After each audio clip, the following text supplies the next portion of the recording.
J'avais l'habitude de penser que lorsque le Seigneur viendrait dans les derniers jours, pour accomplir l'œuvre du jugement, il jugerait toutes les nations et tous les peuples depuis son siège sur le grand trône blanc, condamnant les hommes et déterminant leur fin. Quand j'ai lu ces paroles de Dieu Tout-Puissant, le châtiment et le jugement de Dieu sont la lumière du salut de l'homme. J'ai été vraiment intriguée. Lorsque Dieu juge les gens, ne sont-ils pas condamnés? Comment cela pouvait-il être la lumière du salut de l'homme?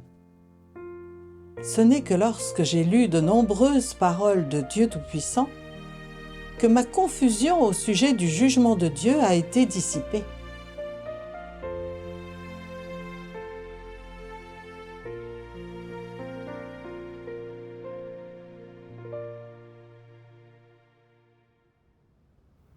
C'était en 2015.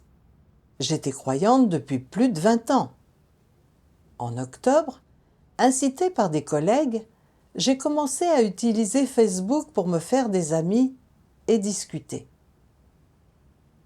Quand j'en avais le temps, je regardais les publications des frères et sœurs et je likais et partageais toutes celles qui me plaisaient. Un jour, en février 2016, j'étais sur Facebook comme d'habitude, quand j'ai remarqué un groupe qui discutait du jugement de Dieu des derniers jours. Chacun y allait de son grain de sel. Quelqu'un a dit qu'il ignorait ce qu'était le jugement, qu'il n'osait donc pas en parler à la légère et qu'on ne pouvait pas spéculer sur les actions de Dieu à venir. Quelqu'un d'autre a cité le psaume 75, verset 2.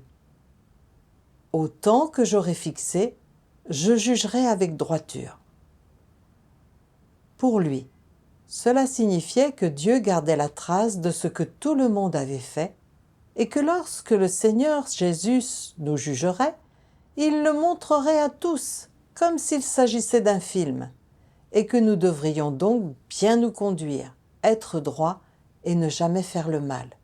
Alors Dieu ne nous enverrait pas en enfer.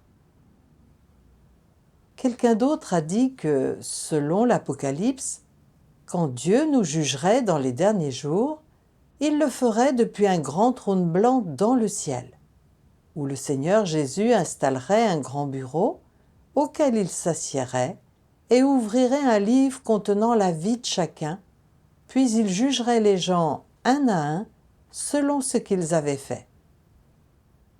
Ceux qui avaient fait le bien seraient emmenés dans le royaume de Dieu, et ceux qui avaient fait le mal seraient envoyés en enfer. Après avoir lu ces messages, j'ai résumé mentalement toutes ces idées sur le jugement des gens par le Seigneur Jésus dans les derniers jours. Le Seigneur Jésus s'assiérait sur un grand trône blanc dans le ciel et les gens s'agenouilleraient devant lui pour être jugés. Le Seigneur Jésus déciderait qui irait aux cieux ou en enfer, selon le bien et le mal que les gens avaient fait. Depuis plus de 20 ans, je croyais au Seigneur. Je le suivais et je répandais l'Évangile avec enthousiasme. Je travaillais dur pour vivre selon ses enseignements. Je me disais qu'il verrait forcément ma sincérité et qu'il m'emmènerait dans son royaume. J'y réfléchissais souvent et j'ai eu l'idée de chercher jugement sur Internet pour voir ce que ça donnait. J'ai trouvé ceci. Le châtiment et le jugement de Dieu sont la lumière du salut de l'homme. Ce qui a tout de suite retenu mon attention. J'ai cliqué sur le lien, impatiente de voir où il menait. Il s'agissait d'un passage des paroles qui donnait à réfléchir. Dans la vie, si l'homme veut être purifié et réaliser des changements dans son tempérament, s'il veut vivre une vie qui a du sens et accomplir son devoir de créature, alors il doit accepter le châtiment et le jugement de Dieu, et ne doit pas permettre que la discipline et la punition de Dieu s'écartent de lui, afin qu'il puisse se libérer de la manipulation et de l'influence de Satan et vivre dans la lumière de Dieu. Sache que le châtiment et le jugement de Dieu sont la lumière et la lumière du salut de l'homme, et qu'il n'y a pas de meilleure bénédiction, grâce ou protection pour l'homme. Ces paroles ont piqué ma curiosité. Elles disaient que le jugement et le châtiment de Dieu étaient la lumière du salut de l'homme, qu'ils étaient notre meilleure protection et notre plus grande grâce. Je me suis demandé ce que cela signifiait. Elle disait aussi que pour être purifiés et vivre une vie pleine de sens, nous devions accepter le jugement et le châtiment de Dieu. Ce qui soulevait des questions si on y réfléchissait. Le jugement ne déterminait-il pas seulement notre fin? Comment pouvait-il être la lumière de notre salut? C'était inédit pour moi. Ce genre de jugement était différent de l'idée que je m'en faisais. Mais j'avais vaguement l'impression que ce n'était pas aussi simple que je le croyais. J'ai cherché l'origine de ce passage des paroles et trouvé qu'il provenait de l'Église de Dieu Tout-Puissant. Je suis allée sur leur site web. La conception était intéressante et le contenu extrêmement varié. J'y ai trouvé toutes sortes de livres, des hymnes louant Dieu, des films évangéliques et d'autres vidéos, ainsi que des témoignages écrits. Je suis allée dans la section livres en premier, où j'ai trouvé des titres tels que « Le jugement commence par la maison de Dieu » et « Témoignages d'expérience devant le siège du jugement de Christ ». Ces deux livres évoquaient le jugement. Dans Témoignages d'expérience devant le siège du jugement de Christ, il y avait des tas d'articles sur le jugement, comme la transformation par le jugement, et le jugement est lumière. J'ai lu quelques articles qui portaient sur la façon dont les chrétiens faisaient l'expérience du jugement des paroles de Dieu et dont leur vision de la foi et de leur tempérament corrompu s'en trouvaient changés. Ces lectures m'ont rendue encore plus curieuse. Je me suis demandé, est-il possible que le jugement ne soit ni la condamnation ni le choix de la fin, mais le salut? Que signifie le châtiment et le jugement de Dieu sont la lumière du salut de l'homme? Ces livres sur le jugement semblaient pouvoir être très utiles et je voulais les lire attentivement. Mais comme il fallait que j'aille travailler, j'ai dû éteindre mon ordinateur et partir. Pendant toute la journée, je n'ai pas pu m'empêcher de penser au site web de l'Église de Dieu Tout-Puissant, et en particulier à la formule « Le châtiment et le jugement de Dieu sont la lumière du salut de l'homme ». Je n'arrivais vraiment pas à comprendre ce que le jugement venait faire là. Quand je suis rentrée chez moi ce soir-là, je suis retournée sur le site et j'ai cherché jugement. Alors j'ai lu « Christ réalise l'œuvre du jugement avec la vérité ». Un passage m'a vraiment émue. Dans le jugement commençant par la maison de Dieu, évoqué dans des temps anciens, jugement dans ces paroles fait référence au jugement que Dieu porte aujourd'hui sur ceux qui viennent devant son trône dans les derniers jours. Il y en a peut-être certains qui croit en ces fantaisies surnaturelles, telles que lorsque les derniers jours seront arrivés, Dieu dressera une grande table dans les cieux, sur laquelle sera étendue une nappe blanche. Puis, assis sur un grand trône, tous les hommes agenouillés sur le sol, il révélera les péchés de chaque homme, et ainsi déterminera s'ils doivent monter au ciel ou être jetés dans les temps de feu et de soufre. Peu importe ce que l'homme imagine, cela ne peut pas altérer l'essence de l'œuvre de Dieu. Les fantaisies de l'homme ne sont rien d'autre que les constructions des pensées de l'homme. Elles viennent du cerveau de l'homme, résumées et reconstituées à partir de ce que l'homme a vu et entendu. Je dis donc que si brillantes que soient les images conçues, elles ne sont que des dessins et sont incapables de remplacer le plan de l'œuvre de Dieu.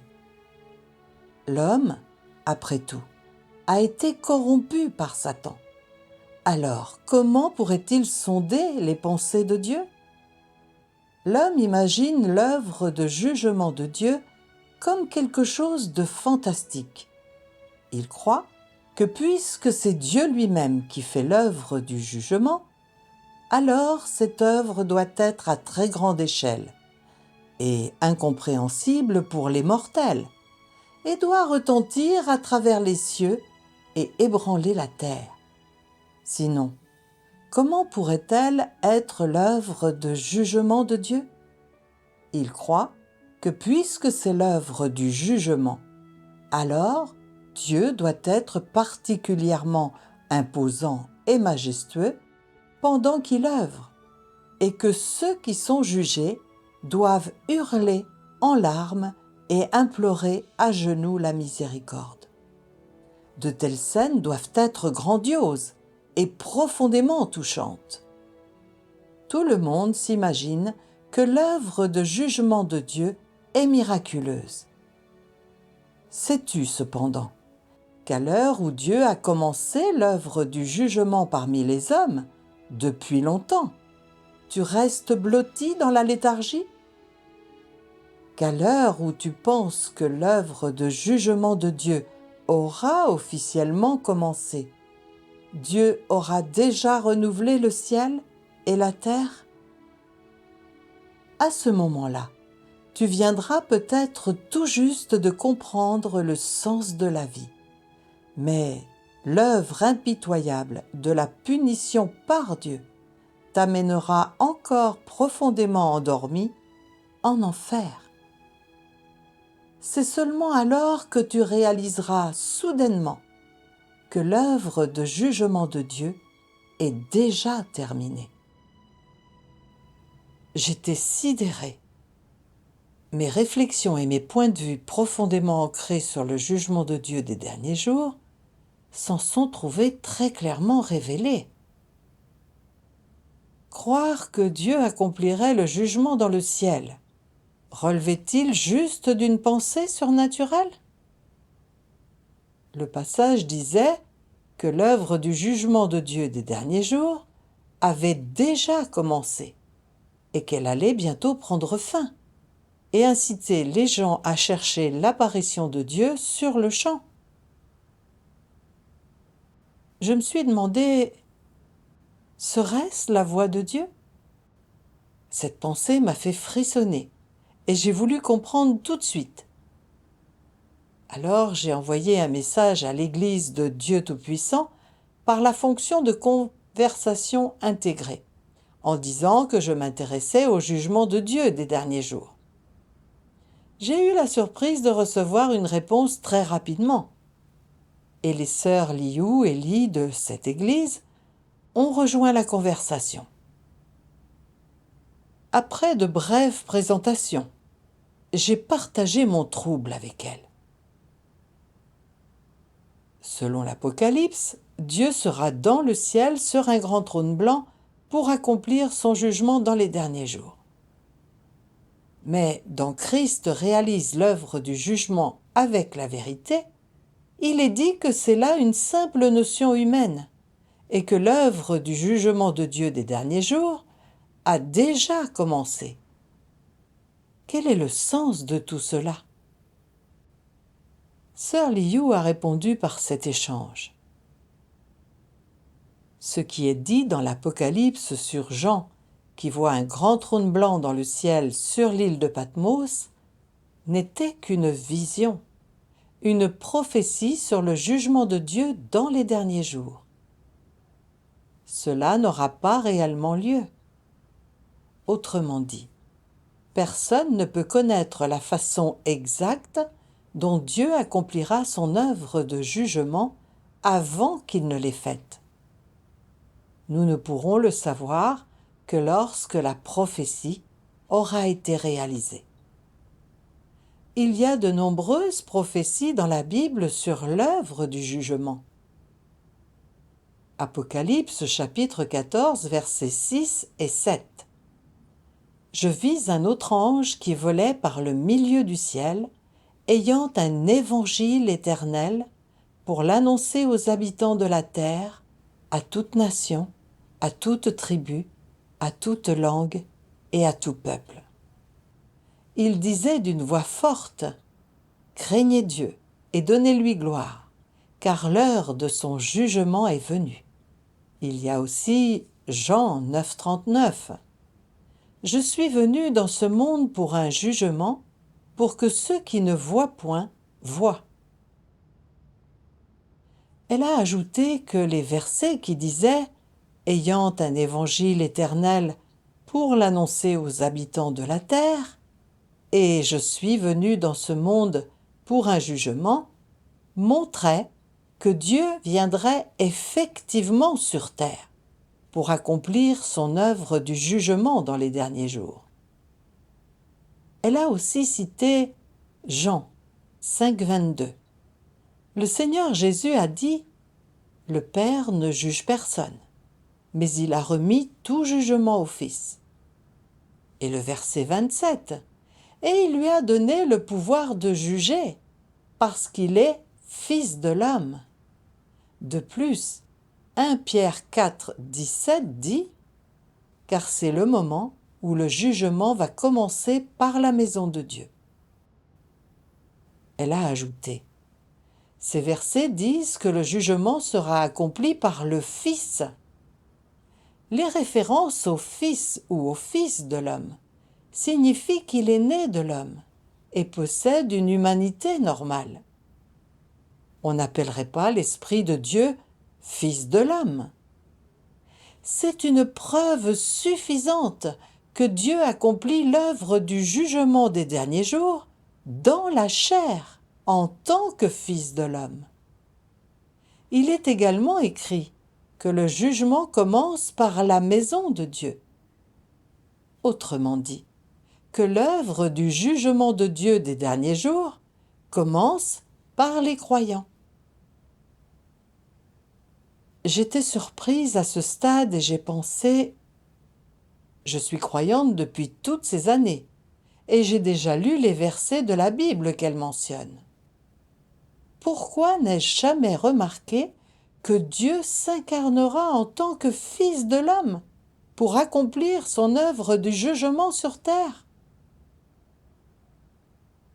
Je me suis contentée de la vision de Jean sur l'île de Patmos en imaginant que Dieu accomplirait son jugement de la même façon. Mais j'ai négligé les autres versets sur le jugement. Ma compréhension était vraiment limitée. En examinant ces versets, j'ai réfléchi à l'échange avec Sœur Liu. Sœur Li a poursuivi l'échange. Dieu Tout-Puissant accomplit l'œuvre du jugement dans les derniers jours pour purifier et sauver l'humanité, tout en révélant la fin de chacun et en nous classant selon notre genre. C'est cela le jugement devant le grand trône blanc dans les derniers jours, et cela réalise complètement les prophéties bibliques. Dieu incarné exprime la vérité et accomplit l'œuvre du jugement dans les derniers jours, principalement pour former un groupe de vainqueurs avant les désastres. Ceux qui désirent sincèrement l'apparition de Dieu, peu importe leur confession, lisent les paroles de Dieu Tout-Puissant et comprennent qu'elles sont la vérité, qu'elles sont la voix de Dieu, et ils se tournent vers Dieu Tout-Puissant. Ils sont les vierges sages, amenées devant le trône de Dieu, pour être jugées et purifiées par les paroles de Dieu. Quand un groupe de vainqueurs sera formé, Dieu fera s'abattre de grands désastres, et il récompensera le bien et punira le mal, détruisant complètement les méchants, qui dans leur folie lui résistent. C'est alors que l'œuvre du jugement de Dieu des derniers jours arrivera pleinement à son terme. Les désastres empirent et les 4 lunes de sang sont apparues. Il y a eu les sauterelles, les inondations, les sécheresses, les famines et les plaies. Les grands désastres sont très proches.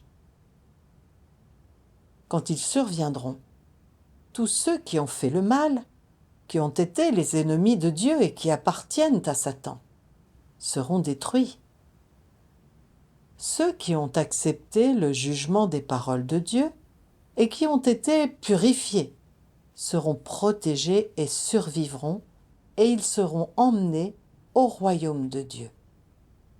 N'est-ce pas là, précisément, le jugement des derniers jours devant le grand trône blanc? Son échange m'a éclairé. J'ai compris que Dieu Tout-Puissant qui exprimait la vérité pour accomplir l'œuvre du jugement, c'était le jugement des derniers jours du grand trône blanc. Mais ma confusion ne s'était pas entièrement dissipée. Les sœurs avaient dit que Dieu exprimait la vérité et accomplissait l'œuvre du jugement dans les derniers jours pour purifier et sauver l'humanité. Mais je me suis dit, le Seigneur nous a déjà pardonné nos péchés et ne nous considère plus comme des pécheurs. Pourquoi Dieu aurait-il encore besoin de purifier et de sauver l'humanité par l'œuvre du jugement des derniers jours? J'ai soulevé cette question avec les sœurs, qui ont lu 2 autres passages des paroles de Dieu Tout-Puissant. Bien que Jésus ait beaucoup œuvré parmi les hommes, il n'a fait que parachever la rédemption de toute l'humanité et est devenu le sacrifice d'expiation de l'homme. Il n'a pas débarrassé l'homme de tout son tempérament corrompu. Sauver entièrement l'homme de l'influence de Satan n'exigeait pas seulement de Jésus qu'il devienne le sacrifice d'expiation et qu'il porte les péchés de l'homme, mais aussi que Dieu œuvre de façon plus grande encore pour entièrement débarrasser l'homme de son tempérament corrompu par Satan. Et donc, à présent que l'homme a été pardonné pour ses péchés, Dieu est redevenu chair pour conduire l'homme dans la nouvelle ère et a commencé l'œuvre du châtiment et du jugement. Cette œuvre a mené l'homme dans un domaine plus élevé.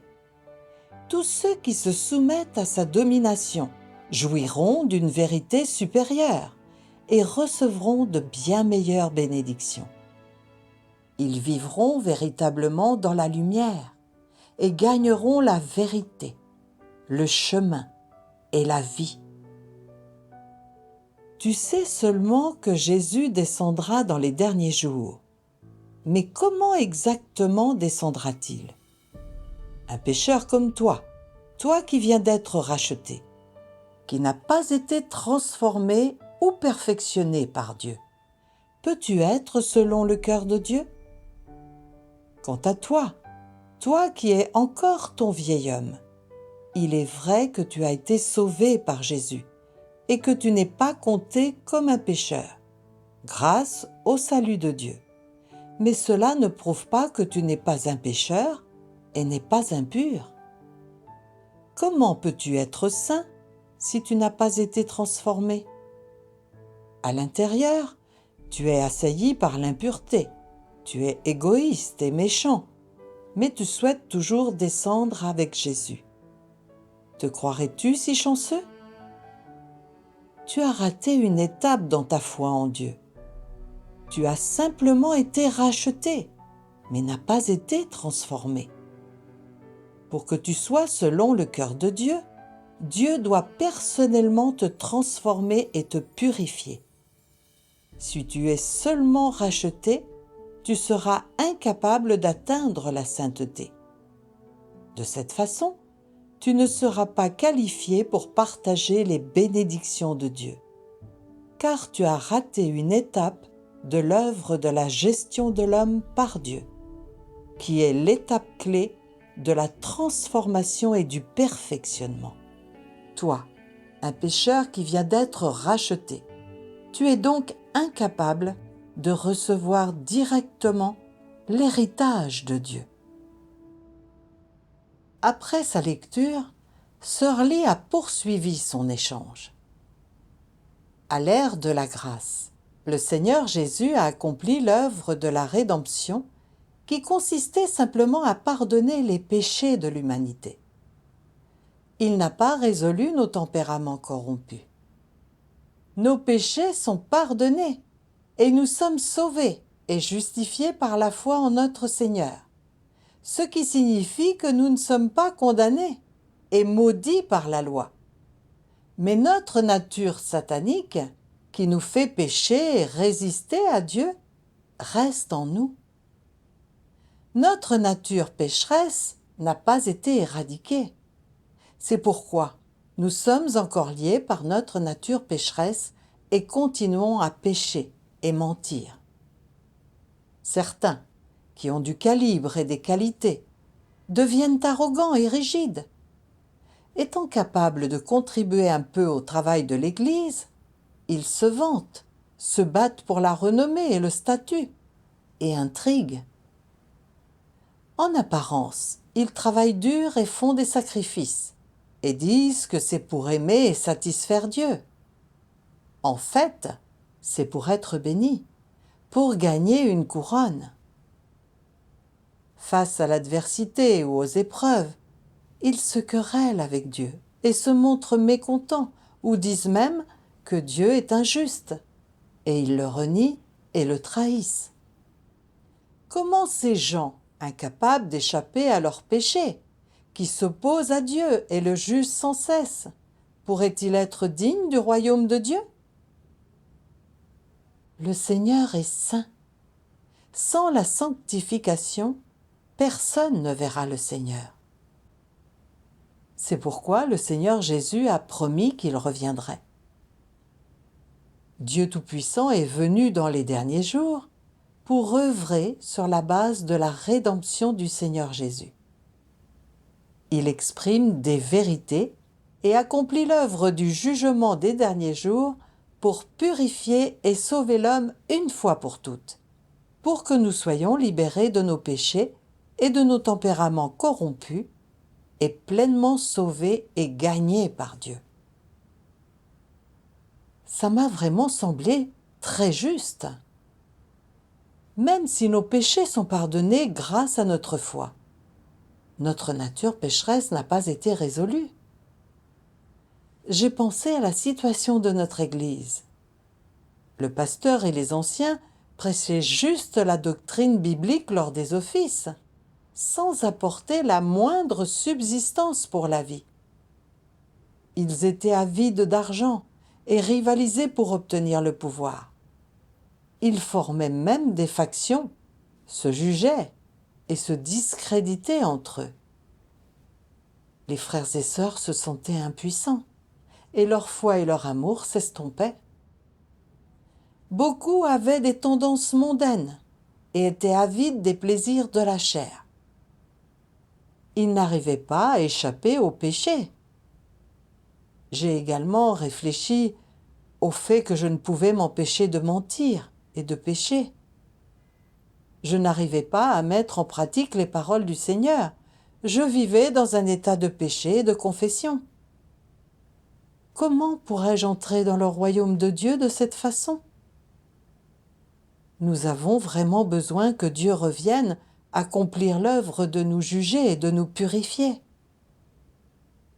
J'ai demandé aux sœurs avec enthousiasme: comment Dieu purifie-t-il et sauve-t-il les gens dans les derniers jours par son jugement?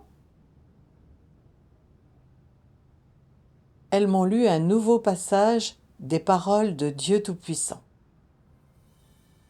Christ des derniers jours utilise une variété de vérités pour enseigner à l'homme, exposer l'essence de l'homme et disséquer les mots et les actes de l'homme. Ces paroles comprennent diverses vérités, telles que le devoir de l'homme, comment l'homme doit obéir à Dieu, comment l'homme doit être fidèle à Dieu, comment l'homme doit vivre une humanité normale, ainsi que la sagesse et le tempérament de Dieu, et ainsi de suite. Ces paroles sont toutes axées sur l'essence de l'homme et son tempérament corrompu. En particulier, les paroles qui exposent comment l'homme rejette Dieu sont prononcées au sujet de la manière dont l'homme est une incarnation de Satan et une force ennemie contre Dieu. En entreprenant son œuvre de jugement, Dieu ne fait pas que préciser ce qu'est la nature de l'homme par quelques mots. Il l'expose, le traite et l'émonde à long terme. Toutes ces différentes méthodes d'exposition, de traitement et d'émondage ne peuvent pas être remplacées par des mots ordinaires, mais par la vérité dont l'homme est totalement dépourvu. Seules des méthodes comme celle-ci peuvent être qualifiées de jugement. C'est seulement par un jugement de ce genre que l'homme peut être maîtrisé et entièrement convaincu au sujet de Dieu, et acquérir de surcroît une vraie connaissance de Dieu. Ce que l'œuvre du jugement apporte, c'est la compréhension par l'homme du vrai visage de Dieu et la vérité sur sa propre rébellion. L'œuvre du jugement permet à l'homme de mieux comprendre la volonté de Dieu, le but de l'œuvre de Dieu et les mystères qui lui sont incompréhensibles. Cela permet également à l'homme de reconnaître et de connaître son essence corrompue et les racines de sa corruption, ainsi que de découvrir la laideur de l'homme. Ces effets sont tous causés par l'œuvre du jugement, car l'essence de cette œuvre est en fait l'œuvre d'ouverture de la vérité, du chemin et de la vie de Dieu à tous ceux qui ont foi en lui. Ce travail est l'œuvre du jugement faite par Dieu. Si tu ne considères pas ces vérités comme importantes, si tu ne penses qu'à les éviter ou à la manière de trouver une nouvelle voie de sortie qui ne les concerne pas, alors je dis que tu commets de graves péchés. Si tu as foi en Dieu, mais ne cherches pas la vérité ou la volonté de Dieu, et si tu n'aimes pas non plus le chemin qui te rapproche de Dieu, alors je dis que tu es quelqu'un qui essaie d'échapper au jugement, et que tu es une marionnette et un traître qui fuit le grand trône blanc. Dieu n'épargnera aucun des rebelles qui échappent à sa vue. De tels hommes recevront une punition encore plus sévère. Ceux qui viennent devant Dieu pour être jugés, et en plus ont été purifiés, vivront pour toujours dans le royaume de Dieu. Bien sûr, c'est quelque chose qui appartient à l'avenir. Sœur Lee a poursuivi son échange. Dieu Tout-Puissant se sert de paroles pour accomplir l'œuvre du jugement dans les derniers jours afin de purifier et sauver pleinement l'humanité. Il exprime toutes les vérités que l'humanité corrompue doit comprendre et pénétrer pour être pleinement sauvée et purifiée. Dieu Tout-Puissant dévoile non seulement l'essence et la vérité de la corruption de l'humanité, mais aussi la racine de toute obscurité et de tout mal dans le monde. Non seulement ces paroles montrent la voie du salut et de la liberté face à la corruption, mais elles révèlent aussi ouvertement la volonté de Dieu et ce qu'il demande à l'humanité. Elles révèlent les mystères du plan de gestion de Dieu vieux de 6000 ans, mais disent aussi aux gens la fin et la destination qui les attendent. Les paroles de Dieu Tout-Puissant dévoilent très en détail l'essence de la corruption de l'homme, de sorte que nous ne pouvons qu'être convaincus. Plus nous faisons l'expérience du jugement des paroles de Dieu, et plus nous comprenons à quel point toute l'humanité a été corrompue par Satan. Quand nous comprenons pleinement notre tempérament satanique et la vérité de notre corruption, nous comprenons à quel point Dieu est saint et juste. Alors, nous faisons croître la vénération et l'amour de Dieu dans nos cœurs, et nous comprenons à quel point nous sommes corrompus et manquons d'humanité. Nous comprenons que nous ne sommes pas dignes de vivre devant Dieu. Alors nous commençons à nous haïr nous-mêmes, et nous ne voulons plus vivre selon notre nature satanique. Nous nous soumettons de bon gré à son jugement, nous nous repentons vraiment et changeons. Sans le jugement et la révélation des paroles de Dieu, notre nature satanique serait-elle résolue uniquement par la prière, par la confession, et en essayant de nous contrôler? Serions-nous délivrés du péché? Nous ne pouvons échapper au péché. Alors, comment pouvons-nous vraiment nous repentir et être dignes d'entrer dans le royaume de Dieu? C'est pour ça que le jugement et le châtiment de Dieu sont le salut.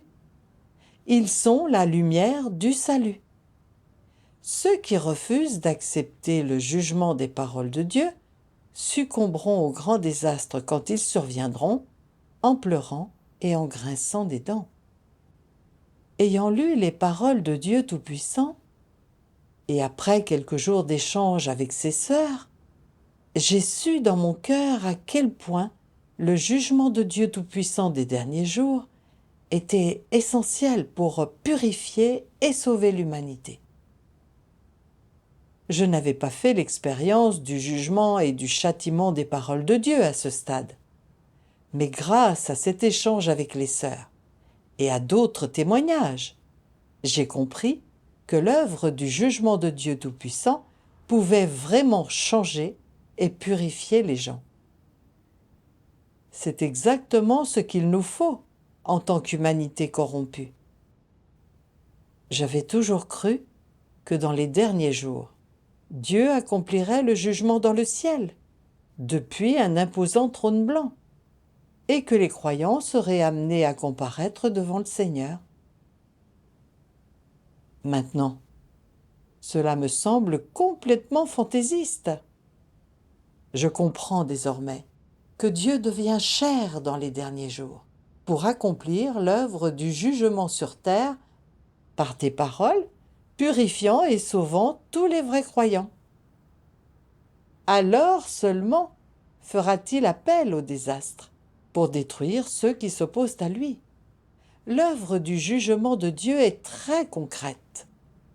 Par la suite, j'ai lu de nombreuses paroles de Dieu Tout-Puissant et bon nombre de mystères et de vérités qui y étaient révélés, comme la véritable histoire des 3 étapes de l'œuvre de Dieu, aux ères de la loi, de la grâce et du règne, et ce qu'elles accomplissent, comment Satan corrompt l'humanité, comment Dieu nous sauve et nous purifie par son œuvre du jugement, quelles seront la destination et la fin de chacun, comment le royaume de Dieu est réalisé sur terre. et d'autres choses. C'est tellement révélateur et gratifiant. Maintenant, j'ai fait l'expérience de ce que Dieu Tout-Puissant a dit. L'essence de l'œuvre du jugement est en fait l'œuvre d'ouverture de la vérité, du chemin et de la vie de Dieu à tous ceux qui ont foi en lui. Quelle parole concrète! J'ai entendu la voix de Dieu dans les paroles prononcées par Dieu Tout-Puissant, et j'ai comparu devant le trône de Dieu. C'est Dieu qui m'élève et qui fait preuve de bonté à mon égard. Rendons grâce à Dieu Tout-Puissant.